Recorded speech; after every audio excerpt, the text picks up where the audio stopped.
Imagine braving the freezing seas without modern heaters, insulated cabins, or warm clothing. How did pirates, known for their ruthless raids, survive brutal winters on wooden ships exposed to icy winds and freezing temperatures? What clever tricks kept them alive when the cold threatened to turn even the toughest sailors into frozen statues?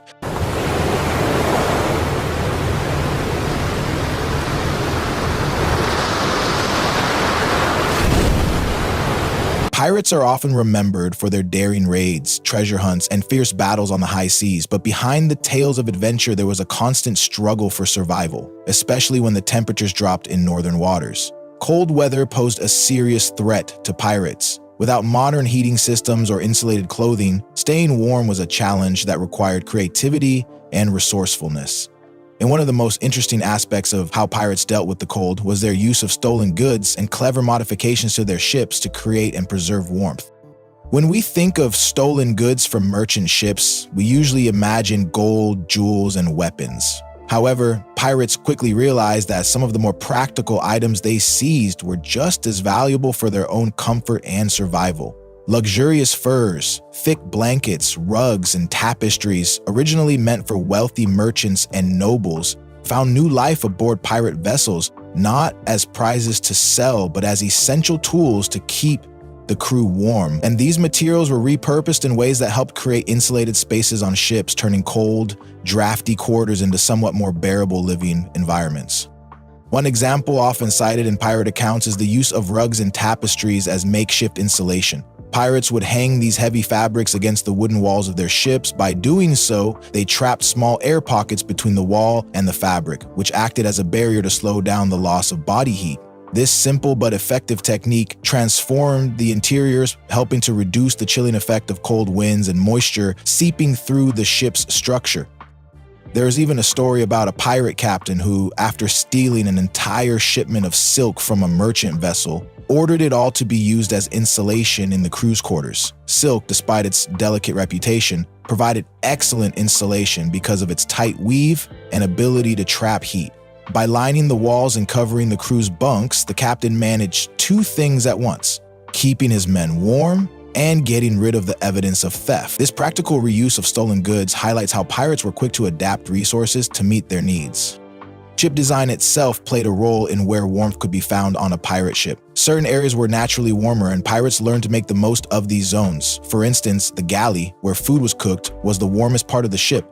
The fire used for cooking not only prepared meals, but also radiated heat to the surrounding area. Pirates would often congregate near the galley to take advantage of this warmth, especially during freezing nights.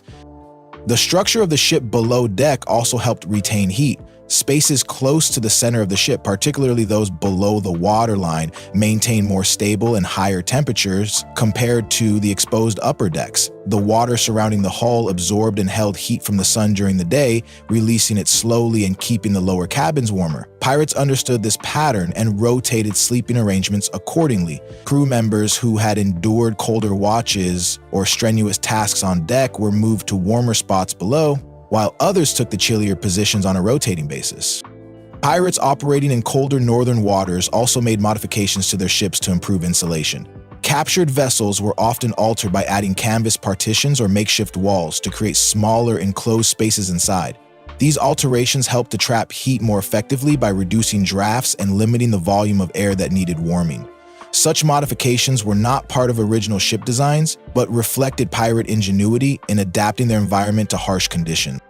Interestingly, the size and quality of a ship's captain's quarters influenced morale and even discipline. The best ships had small, well-insulated captain's cabins. Warmth was a privilege, and those who controlled it often held more power. Historical records note that mutinies increased during the winter months, possibly because cold and discomfort led to unrest among the crew, particularly if access to warmth was unequal or perceived as unfair. Another clever technique involved the use of seawater as a thermal mass. While water is generally an enemy of warmth, pirates exploited the relatively stable temperature of the sea in colder climates. Sea temperatures rarely dropped below freezing even in the harshest winter months, which meant seawater could be used to help regulate the temperature inside the ship. Pirates rigged tarps to channel small amounts of seawater into containers kept within the ship.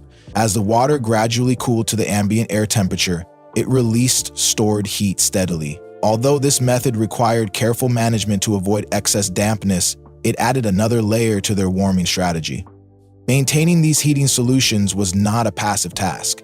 Unlike modern heating systems that automatically regulate temperature, pirates had to pay constant attention to their heat sources. Watches were assigned to check fires and heating objects regularly and to ensure nothing caught fire or went out. The responsibility of fire watching was often given to the newest crew member, a role that taught harsh lessons quickly. Falling asleep on fire watch could lead to disaster, threatening everyone on board.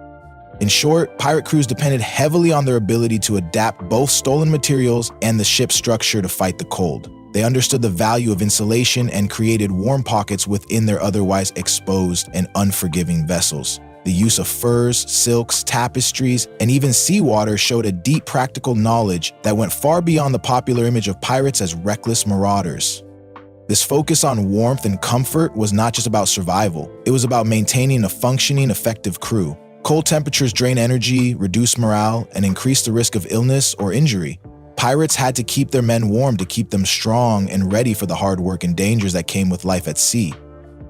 Surviving the cold at sea was about more than just layering up or creating insulated spaces. Pirates quickly learned that keeping warm required movement. In the harsh conditions of northern waters, standing still or being idle meant risking frostbite and exhaustion. Modern science confirms what pirates understood intuitively: a moving body generates heat. Unlike naval ships, where sailors might have been allowed to rest or idle during long passages, pirate ships developed a culture that kept everyone active. This wasn't just about discipline or work, it was a critical survival strategy. Pirates found numerous ways to keep their bodies in motion, using daily tasks and even recreational activities to generate and maintain warmth.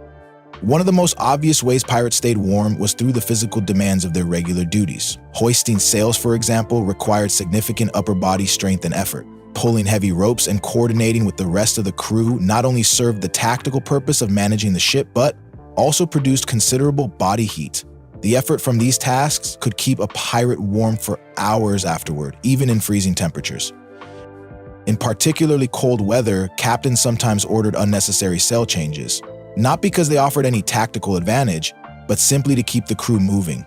One famous pirate logbook mentions a captain who raised and lowered the mainsail 7 times in a single morning. While this might seem inefficient or erratic, the real reason was to keep the crew from freezing solid by forcing continuous physical activity. Pirates also used maintenance tasks like scrubbing the deck as a form of cold weather exercise. Normally, deck scrubbing might be considered a punishment or basic upkeep, but during winter voyages, it became a crucial method for keeping warm. The constant bending, scrubbing, and moving across the ship's deck helped increase blood flow to extremities such as fingers, toes, and ears, body parts most susceptible to frostbite. Some pirate ships even developed rotation systems where every crew member was required to spend at least 1 hour per day scrubbing the deck, regardless of how clean it already was. This practice had an unexpected benefit. Pirate ships in northern waters often had the cleanest decks in the Atlantic. The combination of strict maintenance and physical exertion helped preserve both hygiene and health. Ropes and lines on the ship, essential for controlling the sails, turned out to be an unlikely ally in the fight against the cold. Climbing the rigging required full-body effort, which generated significant heat. Because lookout duties in the crow's nest were usually the coldest and most exposed position on the ship, pirates limited shifts in this post to only 15 minutes during Arctic conditions. The climb up and down the mast actually produced more warmth than the time spent on lookout duty itself. Combat training also played a vital role in keeping pirates warm. Sword practice was part of daily routines on most fighting vessels, but during winter months, training intensified. Sparring with wooden practice swords or engaging in knife-throwing competitions not only sharpened essential skills but also kept blood pumping. Pirates often held unusually intensive training sessions just before winter attacks. These sessions served a dual purpose, preparing the crew for battle and ensuring everyone was physically warmed up to avoid the dangerous effects of cold weather during combat. Music and dance were surprisingly effective tools against the cold as well. Sea shanties, well known for coordinating work on ships, also provided rhythm for warming dances. The hornpipe dance in particular became infamous. On pirate vessels in northern waters, pirates would stomp, jump, and spin to generate heat, often sweating despite the freezing temperatures. These dances originated in colder climates rather than the warmer Caribbean, where the need for such intense heat generation was less critical. The tradition of pirate dances reflects the creative ways crews kept spirits high and bodies warm. When the weather became too harsh to venture on deck, pirates moved their warming routines below. Small spaces below decks were turned into workout areas where pirates developed compact exercises suited to cramped quarters. Push-ups against bulkheads, squatting contests, and arm wrestling tournaments kept the blood flowing. When going outside risked frostbite, a captured pirate's journal describes daily competitions where winners earned extra rum rations, making these activities highly competitive and effective for generating warmth. Rowing small boats between ships or to shore was another crucial activity for staying warm. Although normally considered exhausting labor, rowing was coveted in cold weather because the full-body movement quickly generated heat. Captains rotated rowing duties to ensure that the coldest crew members had the opportunity to warm up through physical exertion. This use of rowing as targeted warm therapy is a clear example of pirate pragmatism. Even fighting itself had a warming effect. Despite the danger and exhaustion involved in battle, pirates rarely felt cold during skirmishes. The adrenaline, intense physical effort, and mental focus combined to make them forget the cold for the duration of the fight. Some captains timed their attacks based not only on tactical advantage, but also on when their crews most needed a burst of warmth and energy.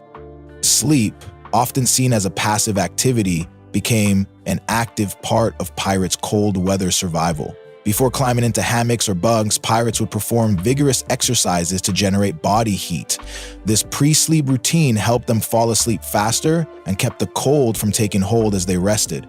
Those on night watch developed their own warming routines, performing silent exercises every 15 minutes to maintain circulation and alertness. Squats, arm swings, and marching in place were common practices that prevented cold from crippling the crew during the longest, darkest hours at sea. The combined effect of these constant movements was vital. Cold temperatures sapped energy and morale, and without physical activity, pirates risked becoming weak and vulnerable. By turning everyday ship tasks, training, and even entertainment into opportunities to generate heat, pirate crews maintained their strength and cohesion in the face of relentless cold. Pirates' reliance on movement as a form of warmth is a fascinating example of adapting human behavior to extreme conditions. Where modern sailors might have heating systems and insulated clothing, pirates depended on their own bodies and ingenuity. This created a culture where work, play, and survival were deeply intertwined. While pirates relied heavily on physical activity and ingenious warming techniques to survive cold conditions, one of their greatest advantages was the freedom to choose where and when they sailed. Unlike naval ships, which followed strict orders and patrol routes, pirate crews operated independently and could adjust their movements to avoid the worst weather. This freedom was a vital part of their cold weather survival strategy. Pirates knew that sometimes the best way to stay warm was to avoid the cold altogether. Most crews followed seasonal migration routes that took them from northern waters to warmer climates as winter approached. This practice of chasing the sun was more than just a comfort choice. It was a matter of life and death. Historical records show a clear pattern of pirate activity increasing in the warmer Caribbean waters during the coldest months in the North Atlantic. From December through February, pirate attacks in places like Jamaica and the Bahamas surged by as much as 60%. This was not because pirates became more violent in winter, but because they were following the warmth. Their seasonal migration concentrated pirate fleets in these tropical areas, creating bustling, crowded waters filled with pirate ships. The choice to migrate south for winter offered clear survival benefits. Crews that stayed in northern waters year-round faced brutal consequences. Captured ship logs revealed that about 20% of pirates who remained in the cold lost their lives to cold problems every winter. In contrast, crews that moved south and followed seasonal warm zones retained nearly all their men, with losses mostly due to combat or accidents unrelated to weather. This seasonal planning was a smart way to maintain crew strength and readiness. Keeping the crew healthy and intact meant pirates could remain effective fighters and sailors. The freedom to sail where they pleased also allowed pirates to choose safer harbors and friendly ports where they could rest and recover before the next voyage. When pirates could not avoid cold northern waters entirely, they became experts at finding the warmest ports and sheltered harbors. Unlike naval ships, which might have to remain at sea for long patrols or blockades, Pirate vessels rarely went more than 2 weeks without stopping on land during winter months. This constant access to land was crucial for resupply, rest, and warmth.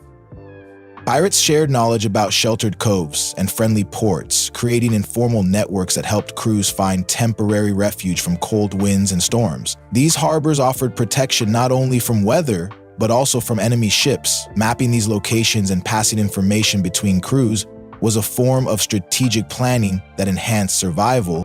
Taverns in these warm ports played an unexpectedly important role in pirate winter survival. They were more than just places to drink and gamble. Taverns offered heat, hot food, and dry shelter, basic necessities for recovering from the cold. Pirates understood the value of a warm tavern well enough to save special coins specifically for stops at these establishments during winter voyages. Spending time by a roaring fire in a tavern could mean the difference between life and death. Pirates could dry their soaked clothes, warm chilled bodies, and enjoy moments of social connection that helped maintain morale. These brief breaks ashore were vital to the mental and physical well-being of pirate crews. Sometimes, pirates were forced to make landfall away from established ports. In these situations, they became skilled at setting up temporary camps that maximized warmth and shelter. Using ship sails stretched between trees as windbreaks, pirates carefully positioned their camps to catch the most sunlight while blocking harsh prevailing winds. Stolen goods often found new purposes in these makeshift camps. Luxurious rugs might be used as tent floors to keep the chill from the ground, while fine furniture from captured ships could be burned for warmth. Though it may seem odd to destroy valuable loot, pirates understood that survival took priority over possessions. A well-fed and warm crew was far more valuable than any treasure that risked freezing them to death. On rare occasions, pirate crews built semi-permanent winter shelters on remote islands. These simple huts were often dug partially into hillsides or built from natural materials to provide additional insulation against the cold. Crews would use these shelters year after year as part of their seasonal routes, providing a reliable refuge during the harshest months. This pattern of adapting lifestyle and routes to the seasons reflects the pirates' remarkable flexibility. Their survival depended on constantly reassessing conditions and adjusting plans accordingly. This adaptability was a key part of what made pirate crews successful, not only as fighters but as survivors in extreme environments. Combining seasonal migration with warming techniques and constant movement formed a comprehensive cold weather strategy. Pirates dressed cleverly, ate strategically, innovated with heat sources, kept moving, and chose their routes wisely. This combination ensured they could endure conditions that might have crippled less resourceful sailors.